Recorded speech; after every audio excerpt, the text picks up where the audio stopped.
Praise lord, దేవునికి స్తోత్రం. అందరికీ నా వందనాలండి. అందరూ సంతోషంగా ఆనందంగా నిద్రలేచారా? నిద్రలేంగానే దేవుని పాదాలు పట్టుకున్నారా? దేవుని స్తుతించారా, ఆరాధించారా, ప్రార్థించారా, మహిపరిచారా, ఘనపరిచారా? ఆయన బిడ్డలుగా ఆయన సన్నిధికి వచ్చి, దేవా గత రాత్రి కాలంతో కూడా మాకు చక్కని నిద్రను అనుగ్రహించావు నాన్న, మరొక రోజు మా జీవితంలోకి అనుమతించావు. మమ్మల్ని అందరినీ కూడా సజీవ లెక్కలో ఉంచినందుకు మరొక రోజులోకి మా జీవితాలకు అనుమతించినందుకు హృదయపూర్వకంగా నీకు కృతజ్ఞతాస్తులు తెలియజేసుకుంటున్నాను ప్రభు అని దేవుని సన్నిధిలో పాదాలు పట్టుకుని దేవుని స్తుతించారా?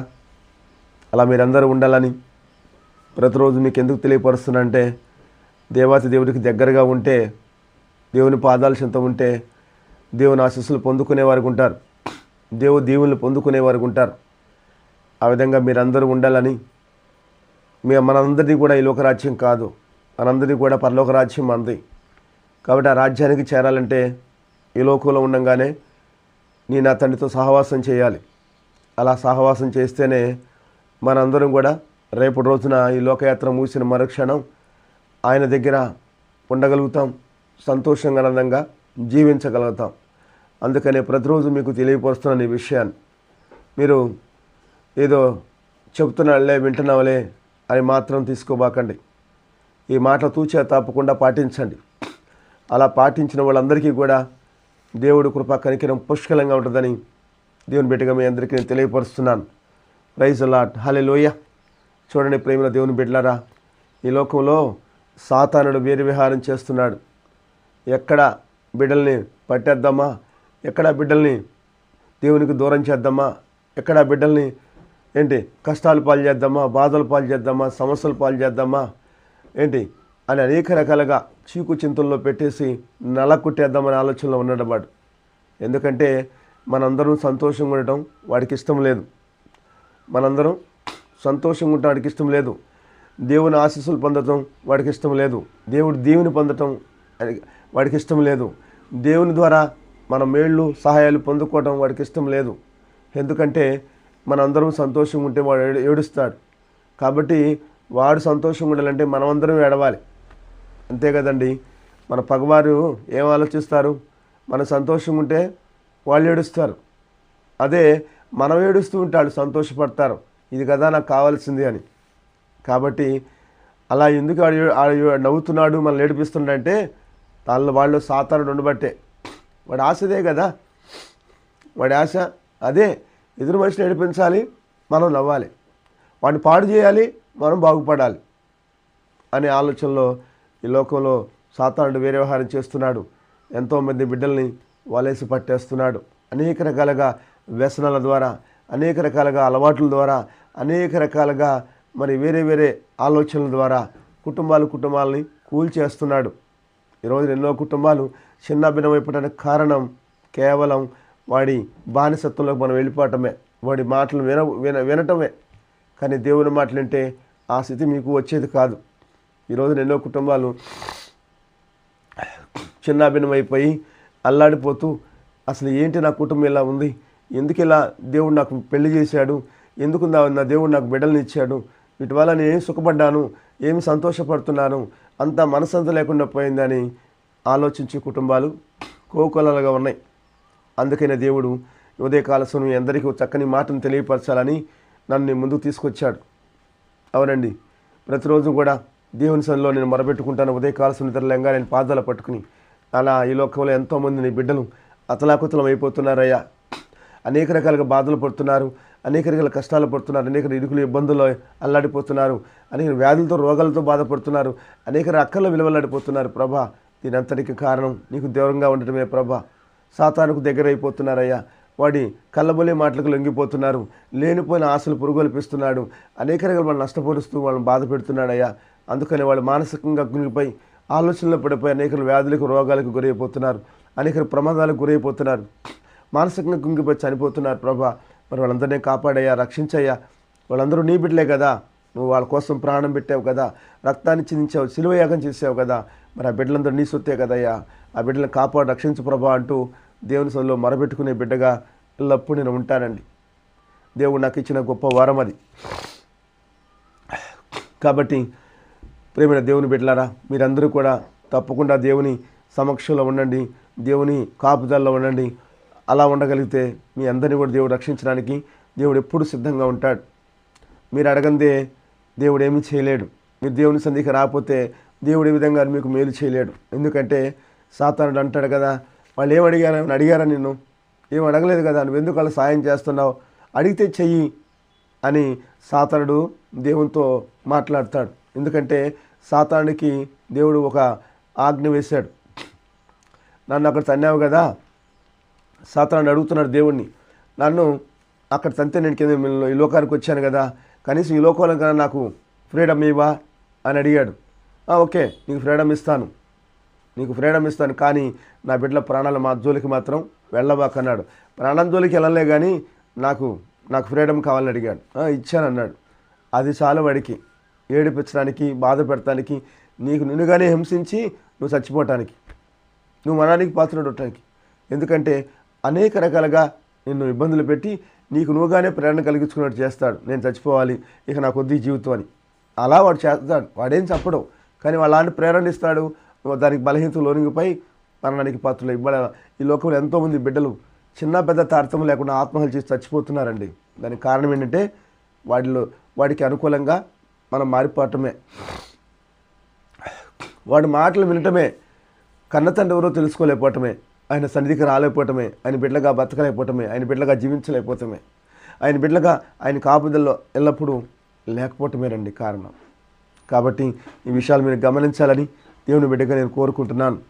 ఎందుకంటే మీరందరూ సురక్షితంగా ఉండాలి, సంతోషంగా ఉండాలి, ఆనందంగా ఉండాలి, దేవుని సన్నిధిలో గడపాలి, దేవుని ఆశీస్సులు పొందాలి, దీవులు పొందాలని నేను మనస్ఫూర్తిగా నేను కోరుకుంటున్నాను. ప్రేమైన దేవుని బిడ్డలారా, ఈ సమయంలో పరిశుద్ధ లేఖలో నుంచి ఒక చక్కని మాట తెలియపరుస్తాను. యెషయా గ్రంథము 35వ అధ్యాయము 10వ వచనం. యెషయా గ్రంథము 35వ అధ్యాయము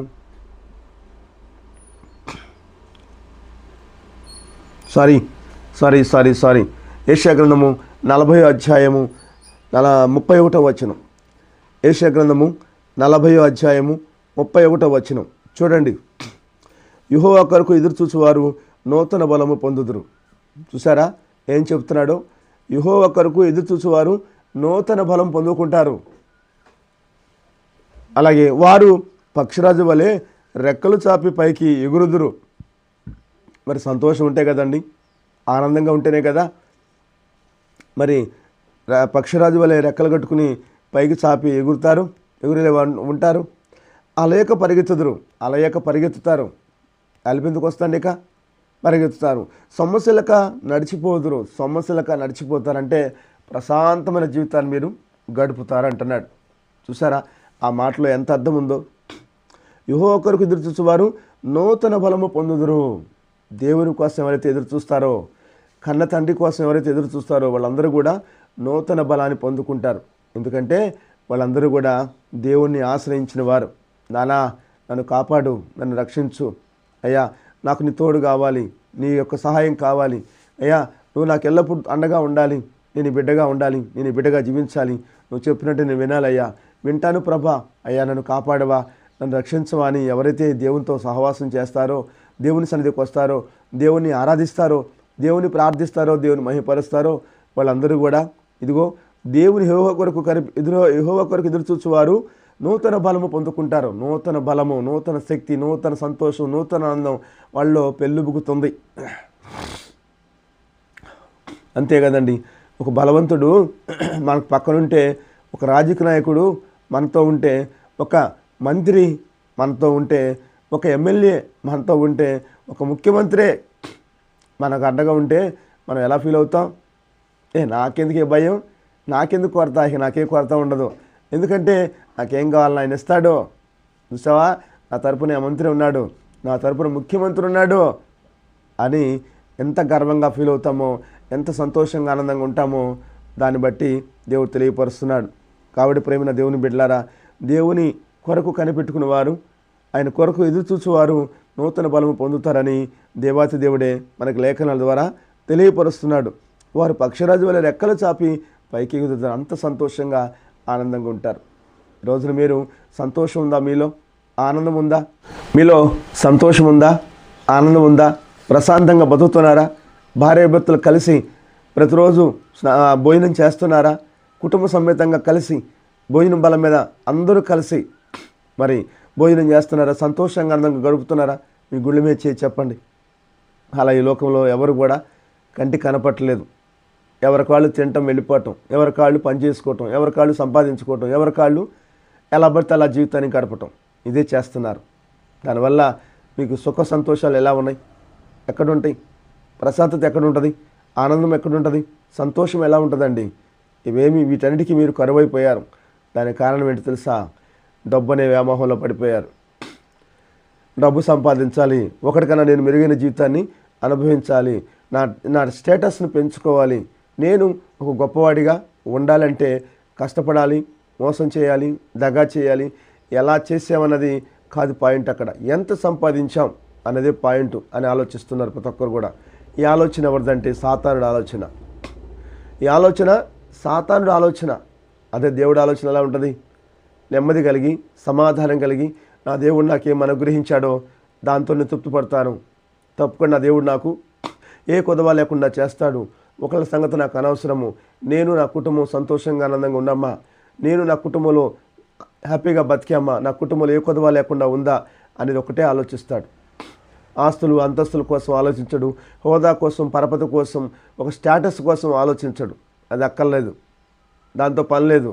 ఎందుకంటే కుటుంబంతో సంతోషంగా ఉంటే చాలు కదండి, ఆనందంగా ఉంటే చాలు కదా. బిడ్డలతో భార్యతో కలిసి మమేకమై ఉంటే, హ్యాపీగా బతుకుతుంటే అంతకన్నా సంతోషం ఏముంటుంది చెప్పండి? కోట్లు ఆస్తుంటే ఆ సంతోషం ఉంటుందా? కోట్లు ఆస్తుంటే ఆనందం ఉంటుందా? ఉండదండి. మనం అనుకుంటాం కదా, వాడు బెంజ్ కార్లో తిరుగుతున్నాడు, వాడు కోట్ వేసుకున్నాడు, సూట్ వేసుకున్నాడు, వాడు హ్యాపీగా ఉన్నాయి, కోట్లు ఆస్తుంది దానికి, వాళ్ళు చాలా సంతోషంగా ఆనందంగా బతుకుతున్నారు, లగ్జరీ జీవితం జీవిస్తున్నారు అనుకుంటాం మనం సహజమే మనిషిగా. ఎందుకో చెప్పనా? దూరపకుండా నునుపండి. ఒక చెట్టు ఉందండి, ఆ చెట్టుకి కొన్ని కాయలు ఉన్నాయి. దూరంగా కనపడే కాయ ఎలా కనపడుద్ది? చాలా బాగా కనపడుద్ది. ఆ కాయ దొరికితే బాగుండే, భలే టేస్ట్గా ఉంటుంది. ఆ కాయ కొద్దామని కొయ్యబోతావు, కష్టపడి కోస్తావు. చీర ఆ కాయ చూస్తే కుళ్ళిపోవటమో, లేదా పూచు పట్టడమో, లేకపోతే ఏదైనా చిలకొట్టడమో చేసి, అరే ఈ కాయ ఎంతో ఇష్టపడ్డానే, ఇట్లా అయిపోయిందంటని నిస్సహాయకి లోనైపోతావు. అదే మన జీవితం. ఈరోజున డబ్బు గలవాళ్ళని చూసి, మరి అధికారులను చూసి మనం ఎంతో బాధపడుతున్నాం. మనకెందుకు లేదా అధికారం అని. వాళ్ళకున్న కష్టాలు, బాధలు నీకు తెలియవు. కోట్లు ఆస్తున్నా కూడా ప్రశాంతత ఉండదు. భార్యతో కలిసి మాట్లాడుకునే అవకాశం ఉండదు, బిడ్డలతో కలిసి మాట్లాడుకునే అవకాశం ఉండదు, కుటుంబంతో కలిసి కూర్చుని భోజనం చేసే అవకాశం ఉండదు. దేవుడు ఏమంటున్నాడు? సంతోషంగా ఉండు, ఆనందంగా ఉండు, ఉన్నదాంట్లో తృప్తిపడు అంటున్నాడు. మరి మనిషికి అది లేదు. కారణం సాతానుడు మళ్ళా ఉన్నాడు. నువ్వు సంపాదించుకోవా? నువ్వు పెద్దవాడు అవ్వవా? అందరిలాగా నువ్వు ఉండవా? నువ్వు కిందే ఉంటావా ఎప్పుడు? నీ పరిస్థితేనా? నువ్వు దౌర్భాగ్యుడివి, నీకెందుకు పనికిరావు, నీ తెలివితేటలు లేవు, నువ్వు మోసం చేయలేవు, దగా చేయలేవు, మడిగట్టు కూర్చుంటావు. దానివల్ల ఏంటి ఉపయోగం? చూడు నీ బిడ్డలు ఎలా ఉన్నారో, చూడు నీ భార్య ఎలా ఉందో. ఏముంది? ఏదో తింటున్నారు, పోతున్నారు, వెళ్ళిపోతున్నారు. ఏముంది అంతకన్నా? ఏదో కాసేపు నవ్వుకుంటున్నారు, అయిపోయిందా? ఇంతేనా జీవితం అని సాతానుడు మనలో దూరి ఒకళ్ళనొకళ్ళు హేళన చేసుకున్నట్టు చేస్తాడు.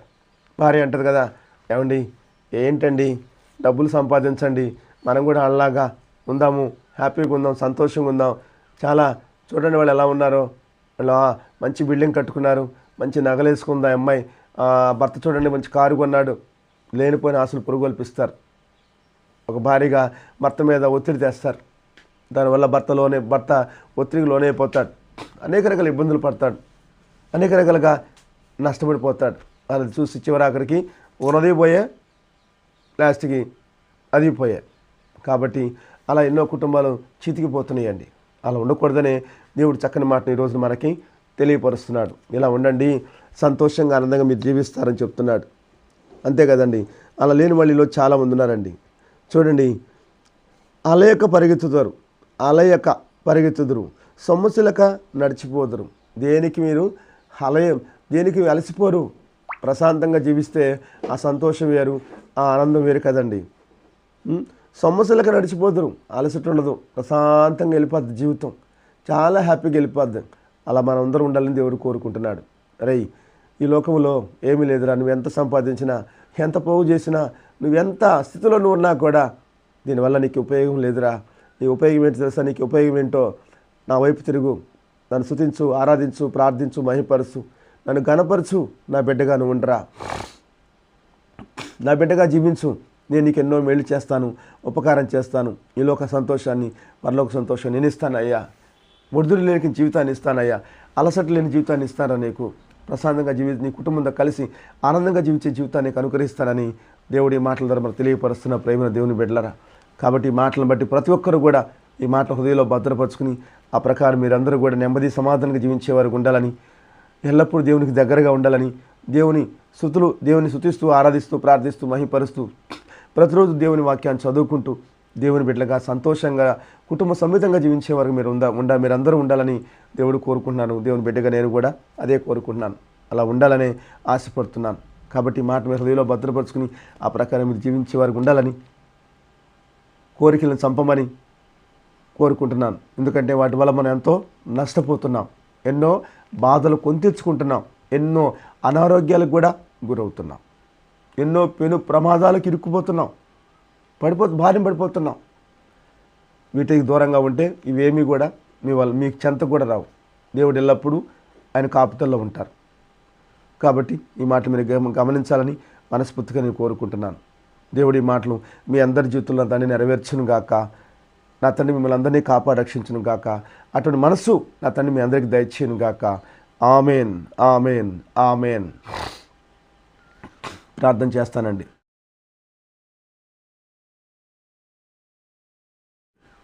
పరిశుద్ధ ప్రేమ కలిగిన మా తండ్రి, కృపా కనికరము గల దేవా, లోకరక్షకుడా, ఈ లోకాన్ని సృష్టించిన నా గొప్ప తండ్రి, మా అందరి ప్రాణదాత, మా పరలోకపు తండ్రి, నాన్న యెహోవా తండ్రి, మీకే కోట్లాది వందనాలు, కోట్లాది సూత్రాలు మనసారా చెల్లించుకుంటున్నానయ్యా.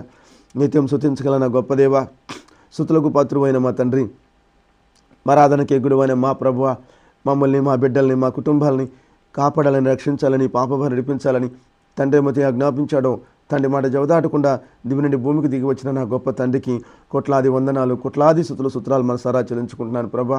దేవా, అయ్యా గత రాత్రికాలం అంతా కూడా నీ బిడ్డలందరికీ కూడా చక్కని నిద్రను గురించి మరొక రోజు నీ బిడ్డ జీవితంలోకి అనుమతించి సజీవ లెక్కలోంచి మరొక రోజులకు సంతోషంగా ఆనందంగా అడుగుపెట్టే భాగ్యాన్ని నీ బిడ్డలకు ఇచ్చినందుకు హృదయపూర్వకంగా నీకు కృతజ్ఞతలు తెలియజేసుకుంటున్నానయ్యా. ఈరోజు ఆదివారం విశ్రాంతి దినం, ప్రతి ఒక్క బిడ్డ ప్రతి ఒక్క కుటుంబం కూడా నీ సన్నిధికి నీ ఆలయానికి తరలి రావాలని కోరుకుంటున్నానయ్యా. అటువంటి మనసు నీ బిడ్డలందరికీ దయచేయమని కోరుకుంటున్నానయ్యా. నీ బిడ్డలందరూ కూడా నీ మాటలు విని నీ మాట ప్రకారం, నీ ఆలోచన ప్రకారం, నీ ప్రణాళిక చిత్తప్రకారం నడుచుకునే భాగ్యాన్ని నీ బిడ్డలందరికీ అనుగ్రహించమని కోరుకుంటున్నానయ్యా. ఈరోజు చక్కని మాటలతో నీ బిడ్డల హృదయాన్ని నింపవుతండి. అందుని బట్టి హృదయపూర్వకంగా నీకు కృతజ్ఞతలు తెలియజేసుకుంటున్నానయ్యా. ఆ ప్రకారం నీ బిడ్డలందరూ కూడా సంతోషంగా ఆనందంగా ఉండాలని కోరుకున్నాను. నీకు దగ్గరగా నిన్ను సమాధానం జీవించే భాగ్యం కలిగి ఉండాలని కోరుకున్నానయ్యా. అటువంటి మనసు నీ బిడ్డలందరికీ దయచేయమని యేసుక్రీస్తు నామములో వేడుకుంటున్నాను ప్రభా. అయ్యా, ఈ రోజంతా కూడా అయ్యా నీ సన్నిధిలో గడిపే భాగ్యాన్ని, నీ మాటలు విని ఆ మాటలు హృదయంలో భద్రపరుచుకుని ఆ ప్రకారం జీవించే భాగ్యాన్ని ప్రతి బిడ్డకి, ప్రతి కుటుంబానికి కూడా అనుగ్రహించమని యేసుక్రీస్తులో వేడుకున్నానయ్యా. అయ్యా దేవా, నీకే స్తుతి స్తుతులు చెల్లిస్తున్నానయ్యా. పరిశుద్ధ నీకే స్తుతి స్తుతులు చెల్లిస్తున్నానయ్యా. లోకరక్షకుడా నీకే స్తుతి స్తుతులు చెల్లిస్తున్నానయ్యా. అయ్యా ఉదయకాలసమున నా కొల్లూరు గ్రామంలో ఉన్న ప్రతి ఒక్క బిడ్డని, ప్రతి ఒక్క కుటుంబాన్ని కూడా పేరు పేరుని నీ చేతికి అప్పచెప్తున్నానయ్యా. అలాగే తండ్రి, నా దేవుని సన్నిధికి వస్తున్న ప్రతి బిడ్డని, ప్రతి కుటుంబాన్ని కూడా పేరు పేరు ఉదయకాలసుని చేతికి అప్పచెప్తున్నానయ్యా. నా దేవుని సన్నిధి చుట్టూ ఉన్న ప్రతి ఒక్క బిడ్డని, ప్రతి ఒక్క కుటుంబాన్ని కూడా పేరు పేరు ఉదయకాలసుని చేతికి అప్పచెప్తున్నానయ్యా. నా స్నేహితుల కుటుంబాలని, నా బంధువుల కుటుంబాలని, నా ఆత్మీయుల కుటుంబాలని అందరినీ కూడా పేరు పేరు ఉదయకాలసుని చేతికి అప్పచెప్తున్నానయ్యా. అలాగే యూట్యూబ్ ద్వారా దేవుని సన్నిధి ఛానల్ చూస్తూ నీ మాటలు వింటున్న ప్రతి ఒక్క బిడ్డని, ప్రతి ఒక్క కుటుంబాన్ని కూడా పేరు పేరు ఉదయకాలసుని చేతికి అప్పచెప్తున్నానయ్యా. అలాగే నా దేశంలో ఉన్న ప్రతి బిడ్డని, ప్రతి కుటుంబానికి కూడా అయ్యా మరి ఉదయకాలసుని చేతికి అప్పచెప్తున్నానయ్యా. అలాగే నా దేశంలో కొన్ని కోట్ల మంది నీ బిడ్డల్ని పాదాల చింతకు వస్తున్నారయ్యా. నేను స్తుతిస్తున్నారు, నేను ఆరాధిస్తున్నారు, నేను ప్రార్థిస్తున్నారు, మహిపరుస్తున్నారు, గణపరుస్తున్నారు, నేను సంతోషపరుస్తున్నారు, ఆనందపరుస్తున్నారు. నేను తండ్రిగా దేవునిగా అంగీకరించి కూడా ఇంకా ఈ లోకానుసారంగా బ్రతుకుతున్న నీ బిడ్డలు కోకొల్లగా ఉన్నారయ్యా. ప్రతి ఒక్క బిడ్డని, ప్రతి ఒక్క కుటుంబాన్ని కూడా పేరు పేరు ఉదయకాలసుని చేతికి అప్పచెప్తున్నానయ్యా. నీ కృపతో కనికరంతో జ్ఞాపకం చేసుకొని అయ్యా పాపన లోకంలో ఇరుక్కుపోయిన నీ బిడ్డని కాపాడి రక్షించమని, ఎల్లప్పుడూ నీ బిడ్డకు తోడుగున్న అన్ని విషయాలు నీ సహాయించమని అయ్యా నీ బిడ్డగా నీ పాదాల చెంతకు వచ్చి రెండు చేతులు జోడించి అర్థిస్తున్నాను తండ్రి. తండ్రి. అయ్యా నువ్వు తప్ప ఎవరు కాపాడతారయ్యా నీ బిడ్డల్ని, నువ్వు తప్ప ఎవరు రక్షిస్తారా నీ బిడ్డల్ని, నువ్వు తప్ప ఎవరయ్యా నీ బిడ్డల్ని రాజ్యానికి వారసులు చేసేది. ఈ లోకంలో ఎవరు నీ బిడ్డలను కాపాడలేరు, రక్షించలేరు ప్రభా. కాబట్టి నీ బిడ్డలందరినీ కూడా కాపాడి రక్షించమని, నీ రాజ్యానికి వారసులుగా చేయమని యేసుక్రీస్తు నామములో వేడుకుంటున్నాను ప్రభా. ఈ రోజున ఎంతోమంది ఎన్నో కష్టాల్లో, బాధల్లో, సమస్యలు, ఇరుకులు, ఇబ్బందుల్లో అల్లాడిపోతున్న కుటుంబాలు కోకొల్లలుగా ఉన్నాయి ప్రభా. ఈ రోజున ఎంతోమంది నీ బిడ్డలు అనేక వ్యాధులకు, రోగాలకు గురైపోయి హాస్పిటల్ పాలైపోతున్న కుటుంబాలు కోకొల్లలుగా ఉన్నారు ప్రభా. ఈ లోకలు ఎంతోమంది ఎన్నో అక్కర్లో ఉన్న నీ బిడ్డలు కోకొల్లలుగా ఉన్నారు ప్రభా. నీ కృపతో కనికరంతో నీ బిడ్డలందరూ కూడా జ్ఞాపకం చేసుకుని అన్ని రకాలుగా నీ బిడ్డలకు సాయం చేసి అయ్యా బిడ్డల కుటుంబాల్లో సంతోషాన్ని, ఆనందాన్ని నింపమని యేసుక్రీస్తు నామములో వేడుకుంటున్నానయ్యా. అయ్యా ఈ రోజున ఎంతోమంది నీ బిడ్డలు, విద్యార్థులు ప్రభా, చదువుకోవాలని ఆశ కలిగి చదువుకోలేని పరిస్థితుల్లో ఉన్నారు, బేదరికలో ఉన్నారు ప్రభా. వాళ్ళందరికీ నీ సహాయం చేయమని యేసుక్రీస్తు నామములో వేడుకుంటున్నానయ్యా. అలాగే లోకంలో ఎంతోమంది నీ బిడ్డలు, యవ్వనస్తురాలు చదువుకుని ఉద్యోగాల కోసం ఎదురు చూస్తున్నారు ప్రభా. వాళ్ళందరికీ సకాలంలో చక్కగా ప్రతి ఒక్కరికి కూడా చక్కటి ఉద్యోగాన్ని ప్రసాదించి ఆ బిడ్డల కుటుంబంలో సంతోషాన్ని, ఆనందం నింపమని యేసుక్రీస్తు నామములో వేడుకుంటున్నానయ్యా. ఈ లోకంలో ఎంతోమంది నీ బిడ్డలు, యవ్వనస్తురాలు వివాహాల కోసం ఆశగా ఎదురు చూస్తున్నారయ్యా. వాళ్ళు ప్రతి ఒక్క యవ్వనస్తుడికి కూడా సకాలంలో వివాహం చేసి ఆ బిడ్డల కుటుంబాలు సంతోషాన్ని, ఆనందాన్ని నింపమని యేసుక్రీస్తు నామములో వేడుకుంటున్నానయ్యా. ఈ లోకంలో ఎంతోమంది చదువు లేక కష్టపడి పని చేసుకుని బ్రతకాలని ఆలోచనతో ఎంతోమంది ఉన్నారు ప్రభా. వాళ్ళందరినీ కూడా కృప చూపించి, వాళ్ళందరూ ఎందుకు కృప చూపించి ప్రతి ఒక్క బిడ్డకి కూడా అయ్యా మరి చక్కటి పని అప్పచెప్పి, ఒక బాధ్యతను అప్పచెప్పి ఆ కుటుంబాలను పోషించుకునే విధంగా, ఆ బిడ్డలు ఆ కాలం మీద నిలబడే విధంగా వాళ్ళకి సహాయం చేయమని యేసుక్రీస్తు నామములో వేడుకుంటున్నానయ్యా. ఈ లోకంలో ఎంతోమంది భార్యాభర్తలు పెళ్ళి కొన్ని సంవత్సరాలైనా కూడా సంతానం లేకున్న వారు ఎంతోమంది అల్లాడిపోతున్నారయ్యా. నీ కృపతో కనికరంతో జ్ఞాపకం చేసుకుని నీ గాయపడిన గర్భఫలాలను ముట్టి వాళ్ళకి 12 బిడ్డలను ప్రసాదించమని యేసుక్రీస్తు నామములో వేడుకుంటున్నానయ్యా. ఈ లోకంలో ఎంతోమంది వృద్ధులు ప్రభా, కడు వృద్ధులు మంచాన్ని బట్టి పట్టేస్తున్నారు ప్రభా. అనేక వ్యాధులకు, రోగాలకు గురిపై హాస్పిటల్ పాలైపోతున్నారయ్యా. నీ కృపతో కనికరంతో జ్ఞాపకం చేసుకుని అయ్యా నీ గాయపడిన స్థితిలో వాళ్ళని ముట్టి స్వస్థపరిచి వాళ్ళందరికీ పరిపూర్ణ ఆరోగ్యం ప్రసాదించమని యేసుక్రీస్తు నామములో వేడుకుంటున్నానయ్యా. అయ్యా ఉదయకాల సమయంలో నా ప్రార్థన, నా మనవులు, నా విజ్ఞాపన అన్ని కూడా నీ పాదాల చేత పెడుతున్నానయ్యా. నీ కృపతో కనికరంతో జ్ఞాపకం చేసుకుని ఇవన్నీ నీ బిడ్డల జీవితంలో నెరవేర్చి నీ నామానికి మహిమ, ఘనత, ప్రభావాలు పొందుకోమని యేసుక్రీస్తు నామములో ప్రార్థించి అడిగి వేడుకుని ఇవన్నీ కూడా నీ బిడ్డలు పొందుకున్నారని మనస్ఫూర్తిగా నమ్ముచున్నాను తండ్రి. ఆమేన్, ఆమేన్, ఆమేన్. Praise the lord. వందనాలమ్మా. God bless you. దేవుడు మిమ్మల్ని, మీ కుటుంబాలను దీవించి ఆస్వాదించి చక్కటి జీవితాన్ని, చక్కటి భవిష్యత్తుని, చక్కటి ఆరోగ్యాన్ని, దీర్ఘాయుష్ని నా దేవాతి దేవుడు మీకు అనుగ్రహించును గాక. నా దేవుని చిత్తమే మీ అందరి జీవితంలో నెరవేర్చబడును గాక. నా దేవాతి దేవుడు ఎల్లప్పుడూ తోడుగుండి అన్ని విషయాల్లో మా తండ్రి నీకు సహాయం సహకారం మీ అందరికీ కూడా నా తండ్రి అందించును గాక. నిత్య జీవులకు నా తండ్రి మిమ్మల్ని అందరూ నడిపించును గాక. పరలోక రాజ్యానికి నా తండ్రి వారసులుగా చేయును గాక. నా తండ్రి మీ జీవితాల్లో అద్భుతమైన ఆశ్చర్యాలు జరిపించి దేవుని సన్నిధిలో నా తండ్రి మిమ్మల్ని అందరినీ కూడా సాక్షులు నిలబెట్టును గాక. ఆమేన్, ఆమేన్, ఆమేన్. విన్నారుగా, ఈరోజు చక్కని మాటలు విన్నారు. ఈ మాటల హృదయంలో భద్రపరుచుకుని ఆ ప్రకారం జీవించే వారికి మీరు ఉండాలని, సుఖ సంతోషాలతో సంతోషంగా వర్ధిల్లా ఉండాలని మనస్ఫూర్తిగా నేను కోరుకుంటాను.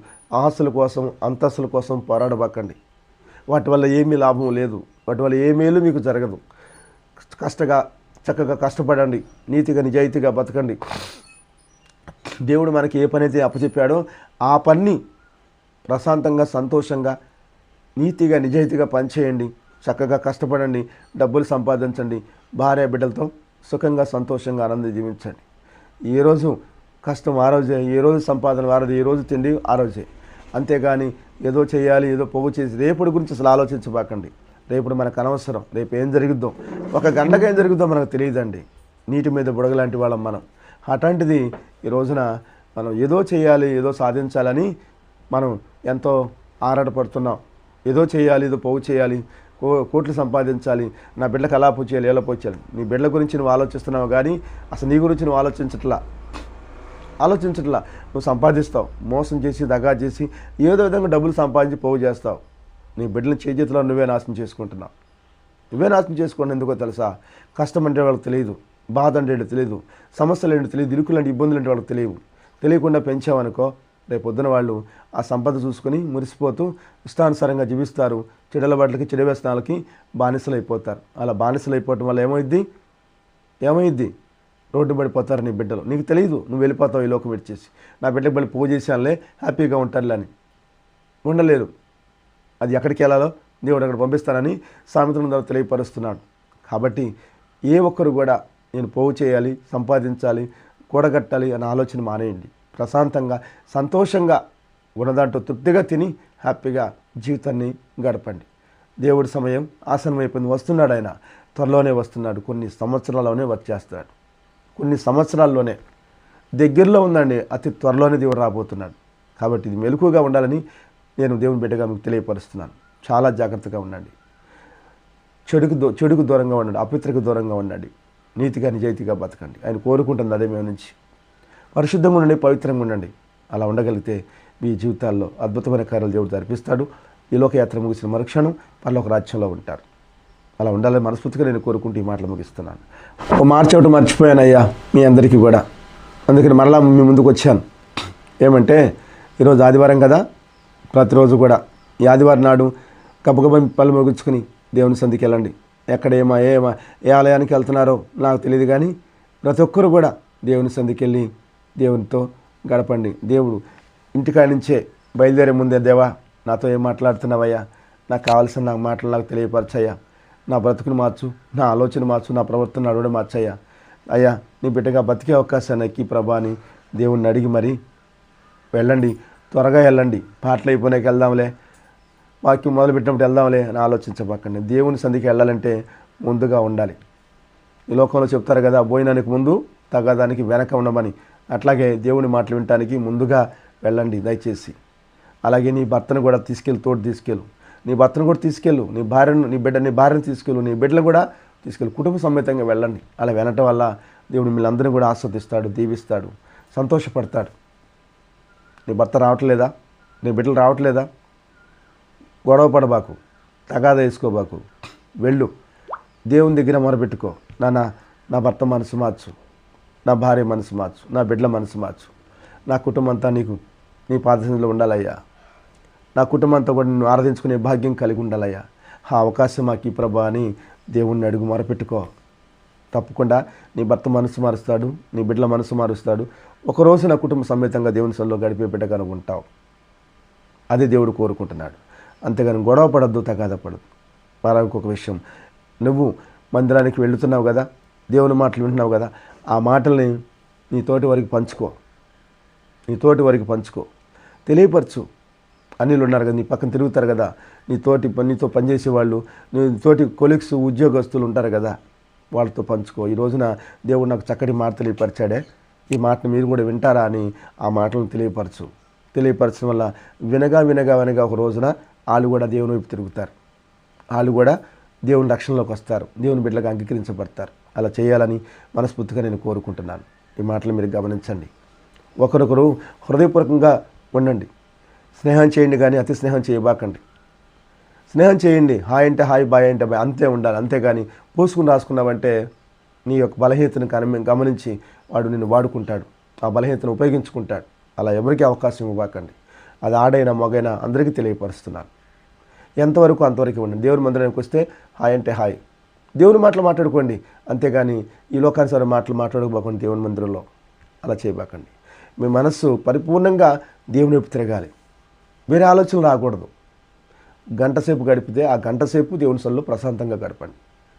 చక్కని పాటలు నేర్చుకోండి, ప్రతిరోజు బైబిల్ చదవండి, ప్రతిరోజు వాక్యాన్ని హృదయంలో భద్రపరచుకోండి. అలా మీరు ఉండగలిగితే ఎలాంటి ఆలోచనలు రావు, చెడు సహవాసం చేయరు, చెడు ఆలోచన ఉండదు, చెడు ప్రవర్తన నడవరు, పరిశుద్ధంగా పవిత్రంగా జీవిస్తారు. మిమ్మల్ని మీరు కాపాడుకుంటూ ఎంతోమందిని కాపాడే బిడ్డలుగా మీరు ఉంటారు. అలా మీరందరూ ఉండాలని మనస్ఫూర్తిగా కోరుకుంటూ ఈ మాటలు ముగిస్తున్నాను. Praise the Lord. హల్లెలూయా.